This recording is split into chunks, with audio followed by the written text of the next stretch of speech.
thì sai mong mình càng đồng lên kia tuồng lỡ tuồng cái chế chạy có cho số mà nghe tao quay có tuồng không khổ mong mình càng đồng lên tao nhảy thấp lỡ liều có hùa đi coi à không gì của mau cái lò tao nó có chừng lò tao khơi à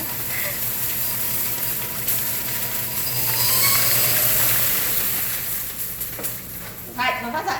bố bố Nó phát dậy. Phát dậy à?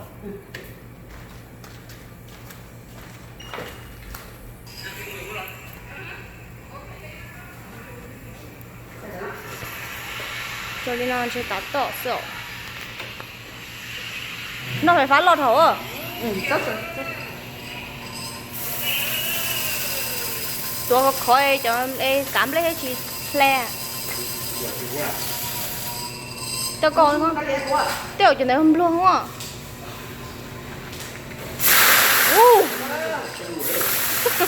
Đi ra đi nè, cái cũng chẳng đồng đây nè, đi tìm vui rồi. Phải tạt tà rồi.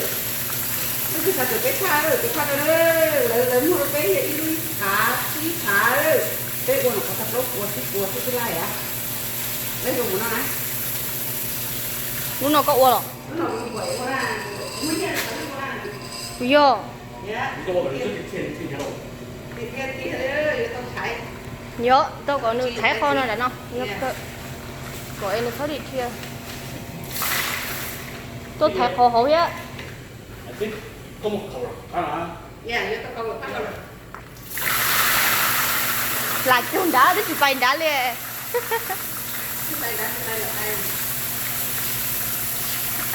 lúc nó chỉ hơn đống ble lúc nó lẫn ble ha Mà hồi năm bên chỗ mình có cái có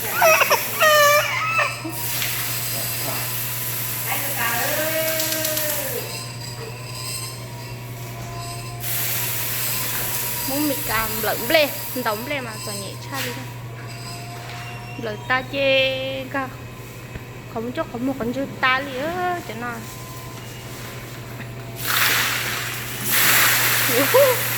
hai cái kia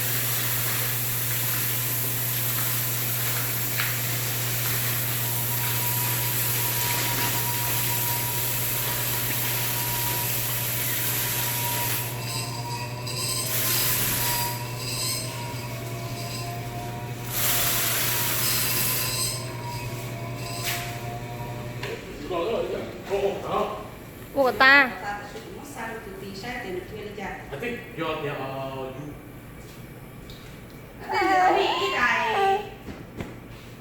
no, it's better if you're gonna you know không phải nói. Dạ, mình chỉ dạy. Như thái nói gì cũng. Dạ, thế rồi tao mua lúc nào này rồi. Muốn được mua vào ít không có nó. Nó có này à. Okay. All the way over here. Dạ, vậy còn nó sắp bèo. Muốn còn nó có ít một tí số này à. Muốn có ít một tí số vậy còn nó có. Dạ.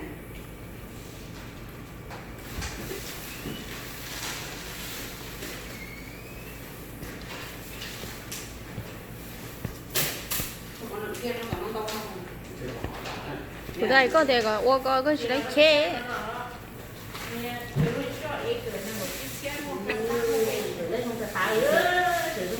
nhá nhá hùa nhở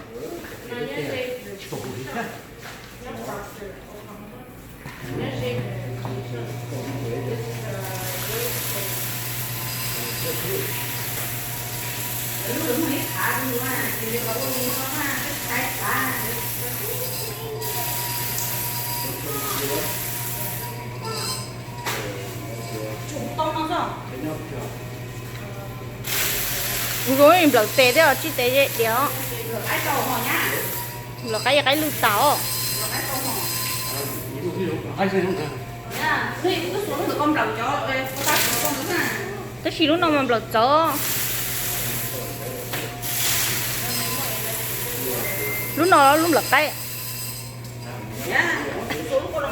nó lợn tay nó đó cái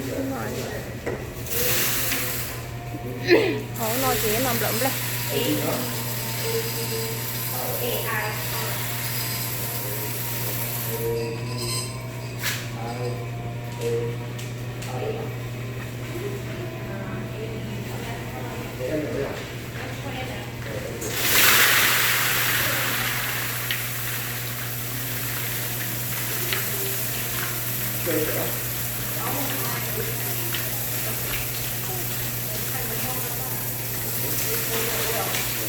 Hay chưa? Là mà chưa được.